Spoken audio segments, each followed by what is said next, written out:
Assalomu alaykum. Men Mamadali Ruxso'jon, Farg'ona viloyati biznes rivojlantirish banki tomonidan Bog'dod tumaniga 3 ta mahalla fuqarolar yig'iniga mahalla bankiri etib tayinlanganman. Ushbu loyiha Biznes rivojlantirish banki hamkorligida Farg'ona viloyati Bog'dod tumani Chekxitoy MFM 408-sonli konturda amalga oshirilmoqda. Bu yer machalka ekinlari maydon hajmi 15 gektarni tashkil etadi. Bu yerda ekinlar zamonaviy usullar bilan parvarishlanmoqda.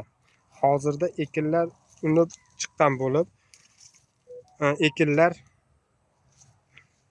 yetishtirish 170 kun davom etadi. Yetishtirish jarayonida sug'orish, tabiiy va mineral o'g'itlar bilan oziqlantiriladi. Ushbu loyihaga 90 ta dehqon xo'jaligi biriktirilgan. Har bir dehqon xo'jaligi uchun o'rtacha 17 sotixdan yer maydoni to'g'ri keladi. Loyiha samarali amalga oshirish uchun Chekxitoy machalkalari ishlab chiqarish kooperativi biriktirilgan.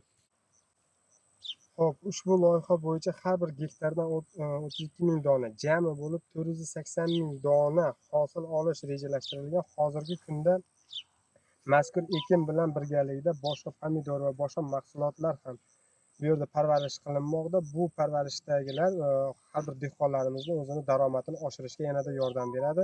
Masalan, mana machalkalarimiz hozir yetishib kelib qolingan, bularni ko'rishlaring mumkin.